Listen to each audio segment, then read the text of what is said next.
A number of questions we have been raising and asking ourselves this week. We saw the behavior, public spat, so to speak, between the Malindi MP Aisha Jumwa and ODM Secretary General Edwin Sifuna. We have seen the kind of conversations that have happened during political campaigns. We even had a conversation here with the Dagoretti South MP John Kerry, and he was saying, yeah, some of these things we have basically normalized some of the behaviors by people and saying, hey, you're in siyasa. That's just okay.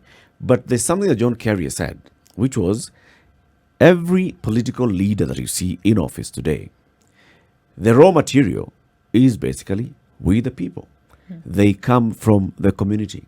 It's the community that elevates this person by electing them to represent them in whatever position, either in assembly, in positions of executive, or in any, even from cattle dip chairman and such, and chairperson or treasurer of the local chama or merry-go-round. It's basically people from the community. Now, if we, the people, are not really interrogating the character of the person that we're electing, then that person goes and behaves the way they behave. And we, the people, as they're behaving this way in public, we're there cheering, then the problem is we, the people. Does that bring in the question of we, the people, and our culture and how we behave? From Wakijembe, Mohammed keeps telling us, look, let's have the conversation about why we behave the way we behave. Why is it that we act like this? So we are acting very surprised when a governor records a phone call with a prominent leader and shares it on social media where he's insulting that person and calling them you're stupid, you're inept, and other unprintable and palatable words. And you're wondering, surely. But you've seen that person. This person lives and breathes and operates within a community. You basically are able to see this person, but you went ahead and elected him.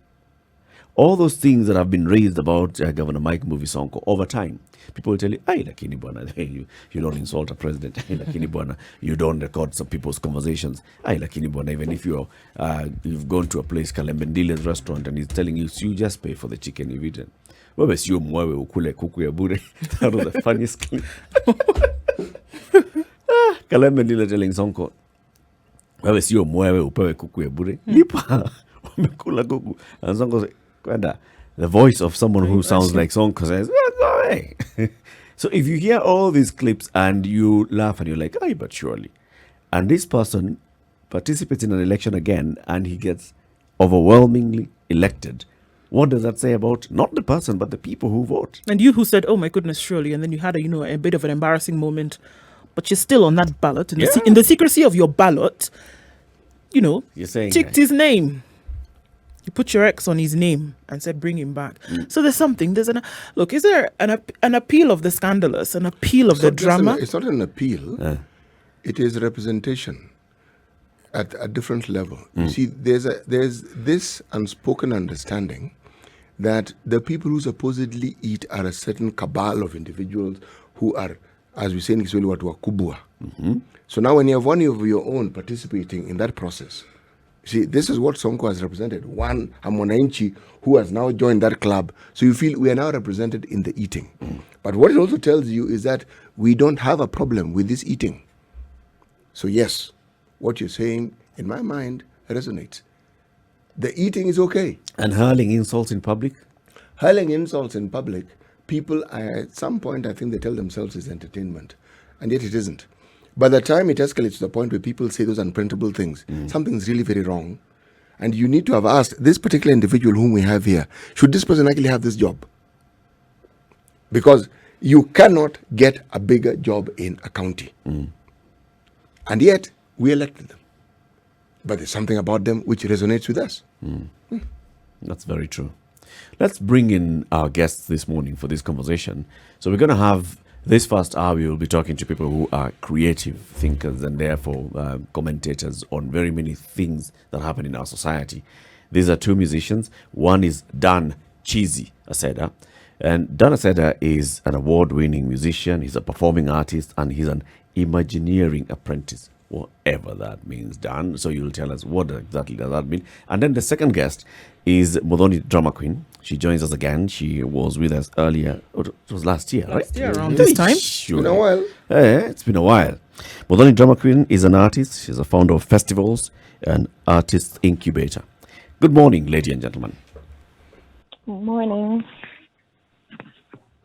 Dan, Hi, are you guys. there?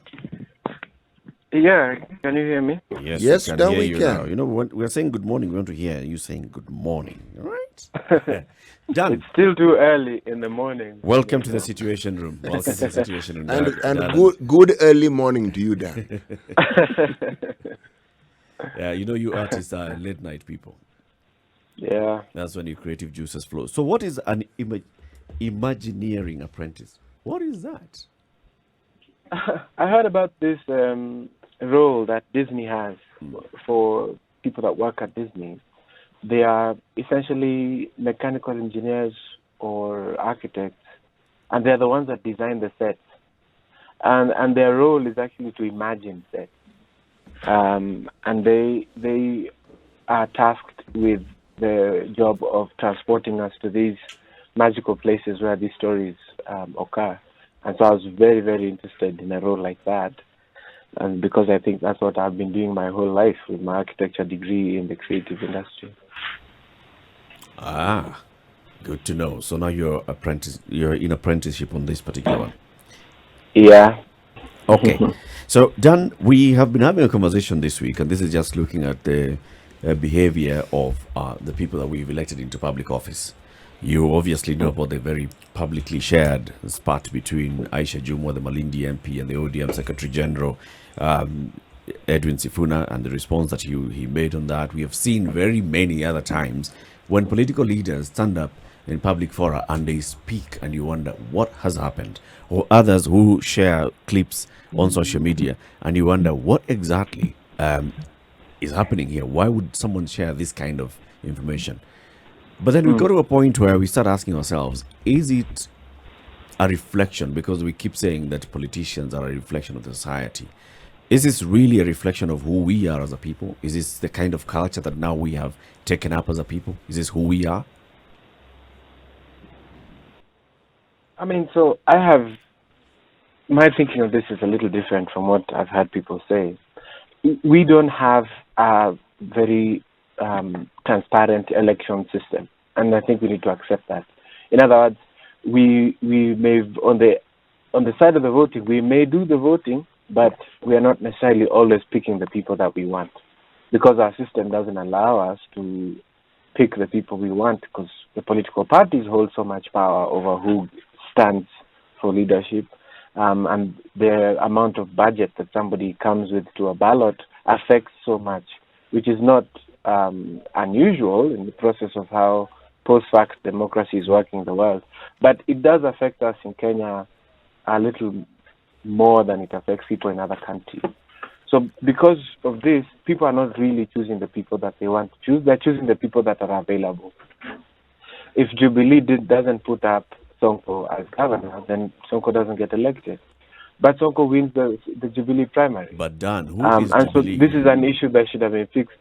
No, even all our political parties, that's a great question. Who is Jubilee? Jubilee didn't exist 5-10 years ago, right? There'll be a new political party next year. Now, We are in a connived system. What I mean is by the time Mike Sonko gets that nomination ticket, there's assumed to have been a nomination exercise. And a nomination exercise is very public. It's not a boardroom decision. It's actually a public exercise where people go and they vote for a candidate of choice to get the nomination ticket for that party. And this is how then a particular candidate gets a ticket. Unless in those very rare occasions where the executive of the party decide that this is a candidate that we want to support. First of all, I think the parties tend to select their candidates in a boardroom.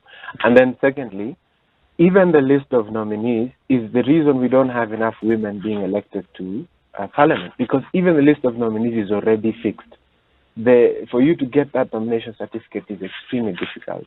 And it takes a lot of money sometimes. So it's not really a function of how good a leader is. It's a function of how connected you are. And if you're connected to the existing system, then of course the existing system is rotten. So if you're connected to it, of course you're also rotten. And then this is just what we're having. I mean, don't forget that in the last election, we were doing the Fagia Water campaign, and we pushed, and those turnover in parliament of 65% or 75%, something like that, a very high number, which wasn't unusual. So Kenyans are doing the right thing. They are changing these guys, but the political parties seem to be a bottleneck for me. You know, Dan, we are talking about a political process here, and we are trying to understand how it is this political process resonates with the desires of the people. Now, the question is, when we elect the people who, if I'm to take your view, are presented to us, are we saying that these aren't people who in any way resonate with the voter, that the voters don't know these people, and that in a different setting, if the party didn't push the agenda, some of these people might not present themselves for an election? Because what I hear you to be saying is that the people who are chosen by the party are chosen by the party, but that's it. And so we don't have a choice but to vote for them. It's as though they're being divorced from people who perhaps are actually known, but apart from being known, they also happen to be party members. Yeah, and I'm saying that to the extent that Kenya is living in a context. There's a context to all of this. If you think about it, like even our political parties themselves are connived organizations.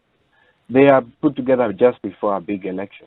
So we know the ones we have now were always put together just before a big election. So even the political parties themselves haven't developed a logic or a character process of picking their own leaders. They basically look who's standing out, name recognition. If someone's name is really, really big, then we put that guy on our ballot. That's what tends to happen. If you want to be on a political party list, my advice to you is just go and commit some scandals. And now is a good time. Because the more your name gets out there, the more the political parties are interested in having you on their ballot. And that's how you end up with these types of people. You go and punch a wall, you get on the news. And then you go and punch another wall, you get on the news again. And then they say, oh, that guy is Mtetezi. But he's just been punching walls. There's no ideological position he's taking. And because the name is so big, the political party will just, these certificates, unless you guys are living in the bubble, people pay for these certificates, Buana. Is it news that I'm sharing? It's not. Madani, do you agree with what Dani said? Good morning to you.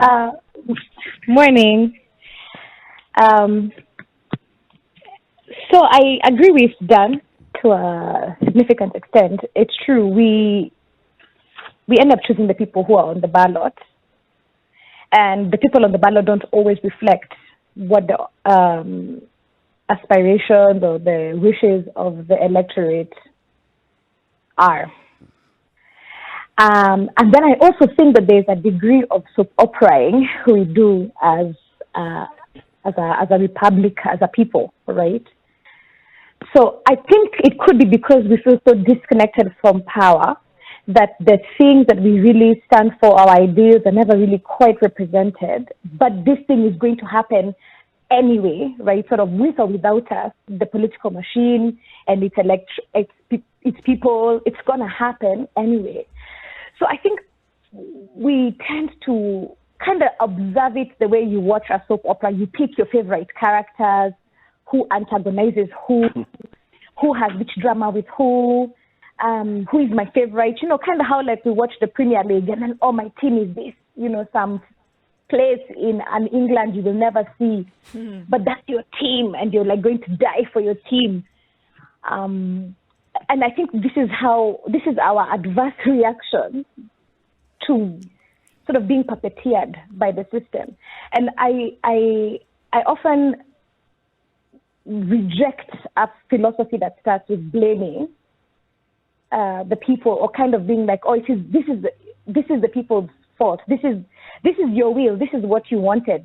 Here is the result of what you wanted. Live with the result of what you wanted.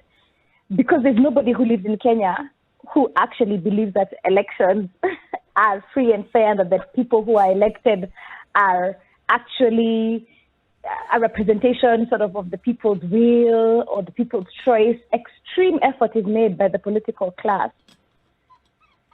Muthoni, do I hear you to be saying that of all the people who are elected in this country, there are no people who are genuinely elected by people who actually want them to represent them? No, I definitely think there are people like those. I mean, in any system where there are human beings, there are no hard and fast rules. There are no absolutes. There are no absolutes. Definitely, I think that there's people who get into the system who are more or less a representation of the people.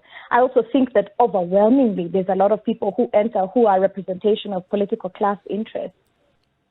And this is what Dan is saying, at the point at which you're being told these are the people who have made. But then how then do we balance this with people going to the ballot box to vote? Because if indeed people did not feel that they were being represented, but rather they were being force-fed with these candidates that these parties or the individuals within the parties have chosen, why don't they simply boycott the elections?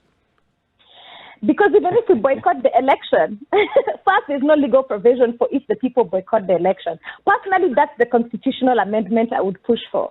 That if the population feels strongly enough and vote against the people on the ballot, that then what you're saying is that there should be a law that indicates or mitigates that there should be a minimum number of votes for any election to be considered credible. So if it's below that, then that particular election is not considered credible.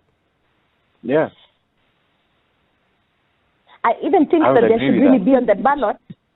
I think really should on the ballot we really ought to have a none of the above names and none of the above, and especially on these big ones, right?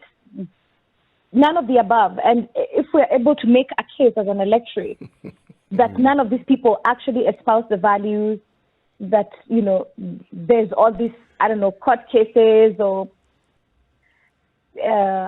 character issues, they don't get to run for a generation. All right. 30 years. Let's say when we go to vote, there is that choice of none of the above, okay? And that the majority of people who actually vote indicate none of the above. What then do you see happening? Disqualify those that had vied and let's look. Absolutely. Yeah. And actually, and then I think we even put a time cap when they can't run again. Yeah. And look. Yeah. And I think that's a really important point that Muthoni is raising, because we are also being let down by other ancillary institutions that are in our country. Look, the world over right now is post-fact politics. People are doing this soap opera thing that DQ is talking about. The States, we've just seen the soap opera in America. So it's not unusual that what's happening in Kenya. However, there's one critical difference, that other institutions are supporting the political process in America in ways that other institutions are letting us down here. For instance, right now we've lost, two governors have been impeached for gross misconduct and all these issues that people have, I think I saw the Gazette notice a few minutes ago, so it says some of these issues. But these are issues that should have been handled by institutions before it got here. These guys went through a vetting process that involved the institution that does ethics, that should have detected types of conduct that we should have expected. Why were they unable to find it at that step all the way back before the election? That's when it should have been stopped, right? The EACC, the DCI, in fact, even the Higher Education Board is involved in this thing, Education Commission. And then later we have a court case about a guy not having a degree. So what mulikuwa mnafanya kazi gani huko during the vetting process if you didn't figure out that the guy has no degree? All that you're saying makes absolute sense. But tell me, if we go back to a legal process that would ensure that what you're suggesting actually comes into being, where would this discussion take place? In Parliament, correct? Mm-hmm. No. But I think DQ and I are suggesting one other layer to this. Okay. The legal process, DQ has suggested one legal addition. I personally think that in Kenya we've always dealt with the legal problem. We've never dealt with the social problem. Okay. At some point, somebody has to stand up and say, no, this is wrong. I'm not going to sign that piece of paper. And who is this somebody who should do this? Look at what's happening in America. Donald Trump appointed some judges, right? And he was sure those guys are going to be with him. And then the judges said, no, this thing doesn't have legal merit. The same judges that he appointed. But if that had happened in Kenya, we wouldn't have the same behavior among the guy who's been appointed, because we don't have integrity as a general rule of picking appointments. We're picking loyalty. So if somebody is in a role, let's say you're the boss of the Higher Education Commission, why should you, if you got there because of merit, then you should be able to detect that somebody didn't get a degree. Nobody should have to push you. You don't need a new law to be able to see. So essentially, what you're saying is that you should just actually do your job. The reason why we see some of these things playing out in other countries that we can now point to, for example, is that nobody is looking at alignments, nobody is looking at expediency. Everybody's just doing their job. People are doing their job. That's why you can have an appointee of the president being able to point a finger back at the president and saying that, you know what, actually, this thing that you're saying, so much as I want to be in your good books, it is not right. And we actually have to do something about it. Is that what I'm hearing needs to happen here as well? Right. Somebody has to take their job seriously wherever they are and say, look, I was appointed by you, Mr. President, but this doesn't work with the values of the country, the Constitution, and even what your role as president is. And when that starts to happen, and of course, we are a young democracy, we have 50-something odd years. Those guys have been around longer, so they've already had these fights. People had already refused to come out of office. They figured out how to get rid of them. We are just learning that now, so I take that into consideration. But at some point, you have to be able to say to somebody that this isn't, because there are some very obvious things. There are some things that are kind of gray, right? But there are some things that are very obvious. Like this whole degree issue for me was like a black and white thing. It's really simple. The guy went to school or he didn't. It shouldn't be something that's a long debate. The kind of conduct that is seen even with the former governor of Nairobi, who I voted for, by the way, and I'm embarrassed about it. But I needed to get rid of the other guy. It was a tool to get rid of the other guy. Means to an end.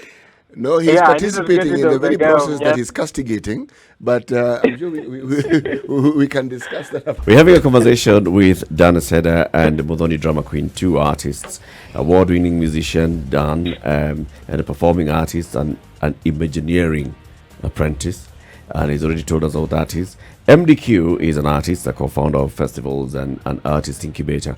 Conversation we're having this morning is politics downstream from culture. To change our politics, do we first need to change our culture? The two artists seem to think that, first of all, let's not talk about the people first. Let's talk about the system and how the people who get into those positions by manipulating the system. Is politics downstream from culture? Is fixing our culture the way to fix our politics? We're having a conversation with two artists today, Dan Aceda and Muthoni Drama Queen.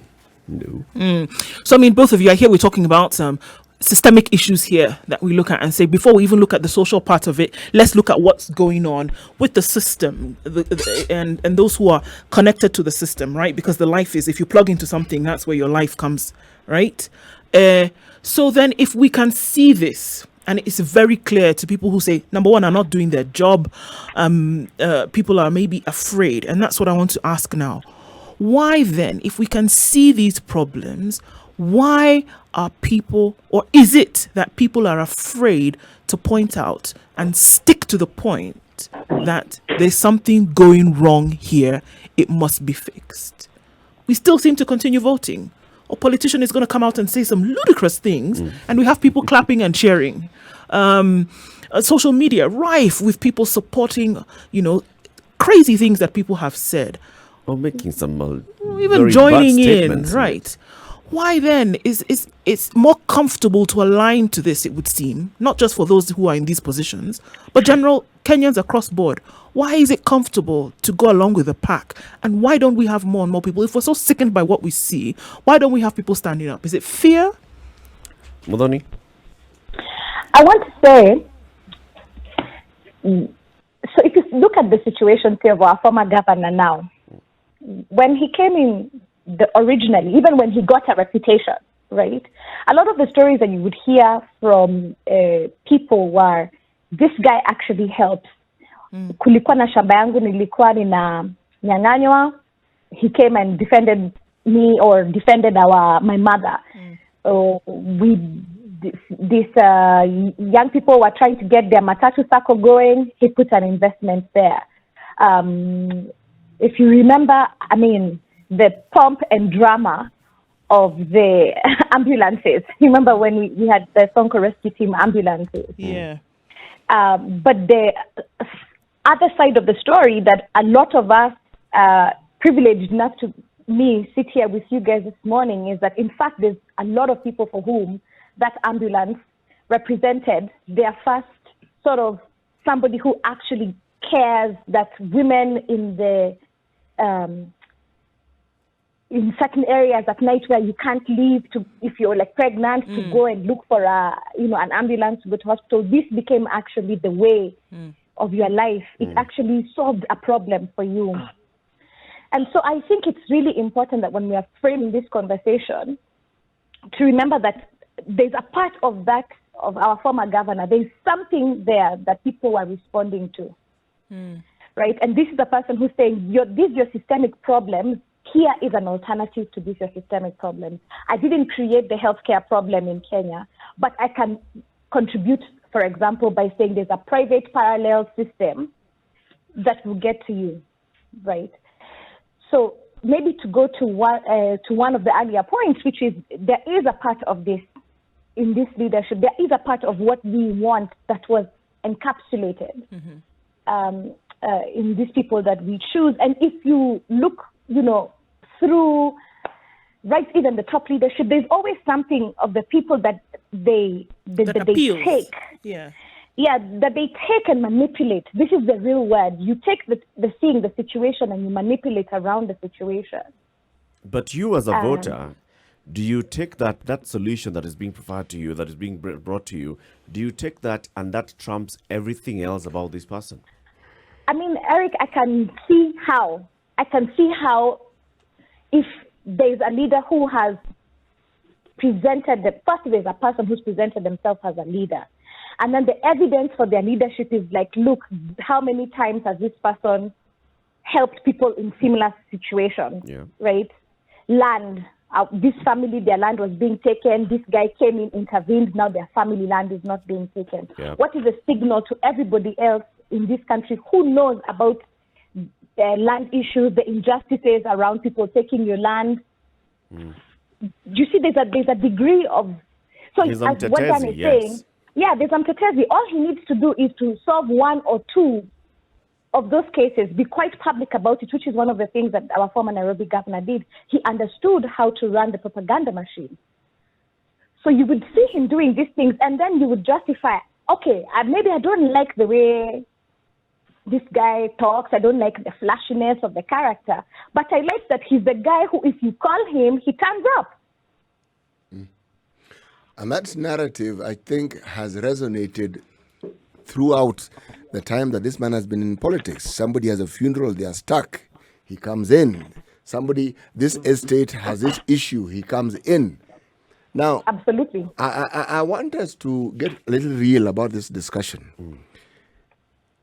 People who are in your line of work, your industry, have an association. Many. Well, there's I don't know which one, but artists have an association of some sort, and every association has leadership. Now, the question I want to ask, I think you can see it coming, and you even understand where I'm going to. These things that we're discussing here in theory, have you ever seen them, or has there been an attempt to apply these particular perspectives in the organizations that you belong to? And if you have, what has been the outcome? And if you do practice some of these things, how exactly do you go about practicing it? Oh, I have a story. Wow. My gosh. It's why I was laughing. Yeah. Gosh, it's got drama, intrigue, crime. Here's the thing. Just to answer your question in a kind of roundabout way, but I'll bring it home in a minute. The idea that we've been trying to push with DQ is that you've got an existing system that is invested in maintaining its power and maintaining, status quo as is. And then you have a people who dream for better, and they are trying to work with this system to get to the better. The music industry is very similar. And one of the most obvious things about what you see in the music industry that I also begin to see in the political industry is that there's something that happened that made the leadership static. If I give you a good example, the MCSK was created as a industry tool to fight for the rights of industry, specifically the protection and management of copyright. Now, this organization was, Daudi Kabaka was involved. This starts in the 60s, right? This starts in the 60s. Actually, late 50s, 60s. They are fighting for this because they had seen it in the UK when they went and they saw it. And then they come back and they're like, look, we need this thing in our country. And so they fight and create this organization. In 1984, they create an organization. We are going to do, and they managed to do that during the time of the crackdown on any organization because of Kenya, right? Mm-hmm. So then there isn't a legal way for them to work as an organization until 2001. So that's a heck of a long time. And in that time, what happens to the people who created that organization is that they become frustrated, they become despondent, and essentially the organization turns into, I think DQ spoke about this earlier, it just becomes a thing that people love because it exists. It doesn't necessarily do anything for them, but because, it's there, it's mine, I'm going to love it. Mm-hmm. So then now when we are coming to ask this same organization to act according to the law or act with integrity in 2016 or 17, and I was suing them and making them lose their license, I was a bad guy because I was killing something that people loved. And this is the political thing. And a lot of the people that were voting, those who attend the AGMs and make these votes, are actually people that were there in 1984. The last chairman, one second, my boss is talking to me. DQ, take over. So what he wanted to, I guess, say is that even within the system itself of, say, MCSK, there's been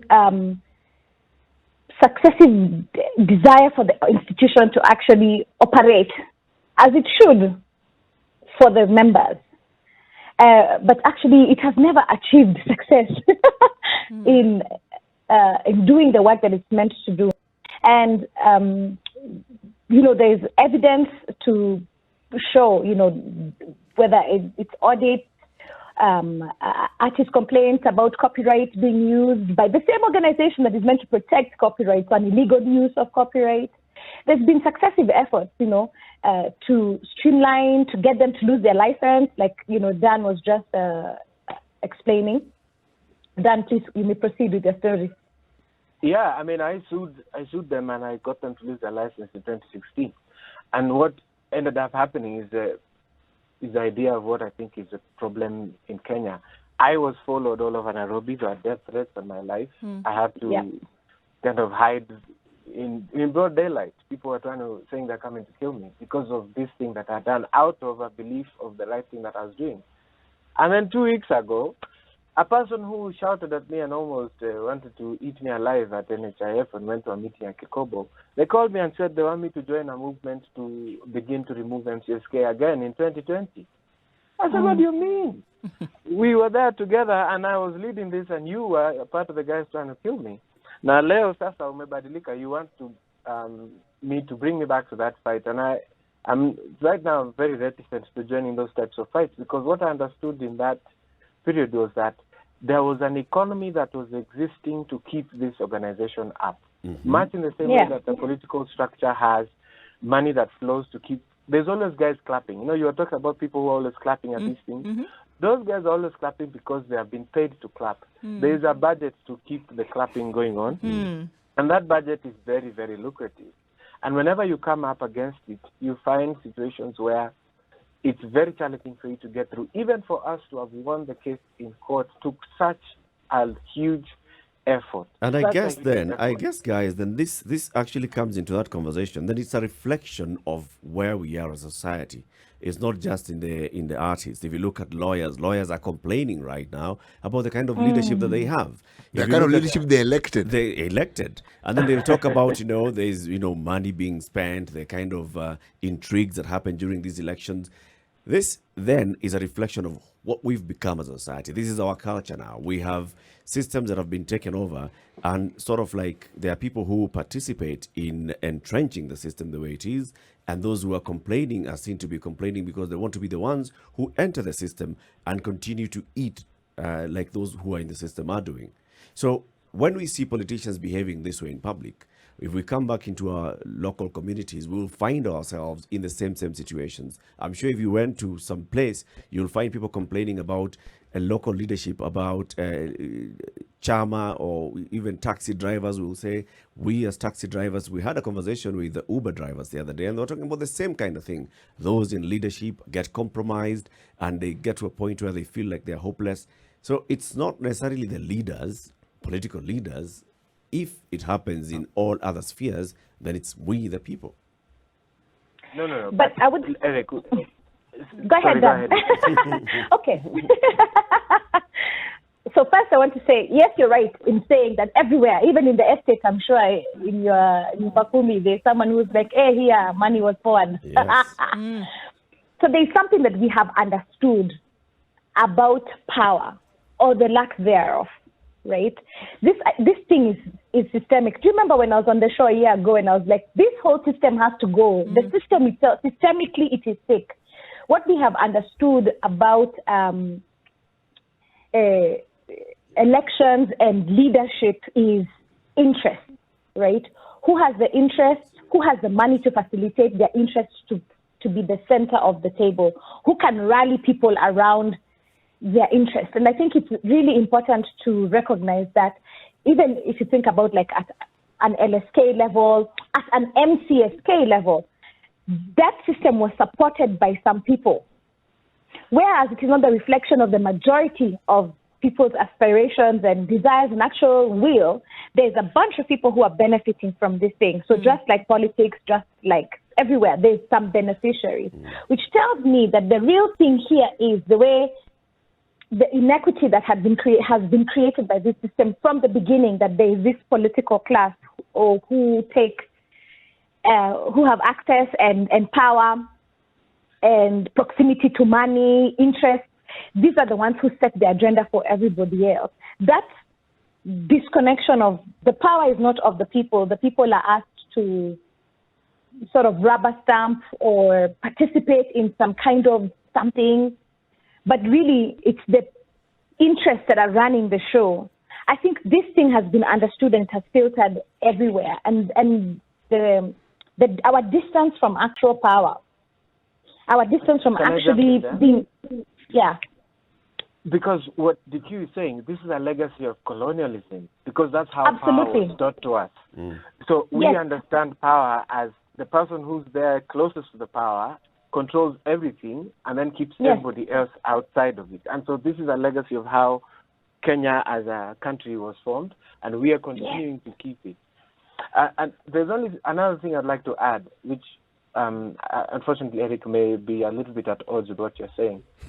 A good friend of mine, Andrew Alovi, told me something that I've never forgotten. He said that an organization can only go as far as the leader is willing to go. And he called this lead theory. Because if the leader cannot see, then he will block the organization's movement towards that place. And this is just the power of vision. And this is why this problem has to be solved by the leaders. And what we are unlucky with in Kenya is that even though there's colonial legacies in other parts of the world, Singapore found people like Lee Kuan Yew, right, that had vision and had a place that he was going to see. And we haven't found that person who has that vision and a place that he wants to see us be there and take us there. We've unfortunately had a succession of, different types of vision, alternative visions. Nobody has that kind of forward-looking. And I think in history of all countries, political history, there's always that person who sees their country in a different way and then wills them there, because leadership is very powerful. You cannot in fact, in my opinion, these days, I find it very challenging to overcome leadership. You cannot overcome bad leadership. So the question then remains that we can continue to point out these things and we see where the gaps are. Obviously, look, guys, we can call it many things, but there's a problem. And there's a huge one. But then still, it seems, is it apathy? Is it fear? And I'm still asking that question. Is it apathy? Is it fear? Or is it that, okay, in my little space here, I'm kind of comfortable, so I'm not going to ruffle feathers too much. But it seems to me, if that there's going to be any kind of change, there has to be a ruffling of the feathers. There has to be a decapitation of this bird completely if we're going to get any kind of change. But then we keep saying to ourselves, change, change, change. But where is it going to come from? So for me, I see this as very layered. So the first layer is when the people themselves do not feel or have no experience of being the power, it is a very difficult thing to get them to imagine it into reality. So what Dan said, I think, is absolutely true. We are still the way the colonial mind frame, that thing that happened where there was power and then there was you guys being the natives who are here to comply. Here are the rules that you must now follow. This is the way that you must now do things. This fundamental gap that told us that it is not, power is not of the people, it is not our power, right? That there is this institution that comes and imposes a way of being and punishes us, sends us to jail, or this system fundamentally has left a lot of Kenyans over successive generations just not convinced that they have anything that they can genuinely do or say about a thing, about a system. Then a few people, again, politics, this is part of the thing I hate about this political power, because ultimately it comes down to individuals. So some individuals say, okay, no, this way of sharing power is not equitable, or it's not, this system doesn't work well. Okay, now, late 80s, early 90s, we agitate, we get multi-party politics, but then it becomes still about, now this is the cadre of politicians who are deemed to be good versus this other cadre of politicians who are deemed to be bad. It's still the politician's game. There's no way in that game where the thing has actually said, we center the people. Is this a system that is compatible with the way the people are designed, or the way they think, or the way they live? And then what's the other thing now, we the people who don't even have the power, we have seen, is that when you resist power, power has a monopoly of violence. So they brutalize you, okay? Yes. So most people are like, is this thing called a country, a Kenya, is that the thing that is more valuable than taking care of my children? I'm just going to take care of my children, because even if I fight for this Kenya, it's not like it's going to reward my children with some significant something, okay? So people start to choose, it's not a selfishness, it's almost, I want to say, like a pragmatic approach to this thing that is so powerful and so beyond you, okay? And so people just opt in many ways to just manage or control what they can. That's why Kenyans are so entrepreneurial. They're just like, okay, this system is meant to deliver. It didn't deliver. We're just going to make a parallel system. Because, at least then we get the benefits of whether it is the labor or whether it is whatever it is. So we parallel Kenya. And I think it's pretty disingenuous for any of us to be here and like, this thing, it's just a reflection of the society. These are the values of the society. I want to say that it's the values of politicians that we see at play. It's not the values of people. Those two are mutually exclusive. Dan, what's your view on this as we conclude the conversation? Yeah, I mean, in general, I agree with what Madan is saying, because I tend to see, I've seen this in my own kind of, like I said, my story earlier with the MCSK, and I know they're going to write me another letter today. And the Kenyan twins are so what I feel as though is part of our process, and I think we've had a conversation that's kind of dark from the beginning, but because the situation is dark. But one of the things that I have become very optimistic about is that we are moving the needle. I think the challenge that we have is that the needle is moving slowly. But we are moving the needle towards where we want to be. People really underestimate how revolutionary the first paragraph of the Constitution is, that the sovereign power belongs to the people. That first line is such a revolutionary line coming from where we're coming from. And I think it's understated right now because people have not yet understood. But over time, the more that these older guys are kind of getting less and less relevant, and the proverb that you shared today, that death is the poor man's physician, that is the truth also for political systems. Death tends to fix the problems that the politicians won't solve. And the arc of time will fix it. So these guys eventually will die. I'm sorry to say, wataenda, and then we will get an opportunity to move this needle to the direction that we want. Well, and I feel as though this is something that we must keep saying to politicians. Even Mobutu, with all his power, he went away. Hitler, who had science, the best science in the world, who moved the needle of science in the whole world so far forward, he also came to his end. Eventually, Father Time will help us fix. So either we fix together now, ama Father Time atatusaidia kutatua hizi shida unatupatia saizi. Utatusort. Dan, thank you very much. Dan Aceda is award-winning musician and a performing artist, and Modoni Drama Queen, MDQ, is an artist, founder of festivals and an artist incubator. Asanteni sana for joining us today.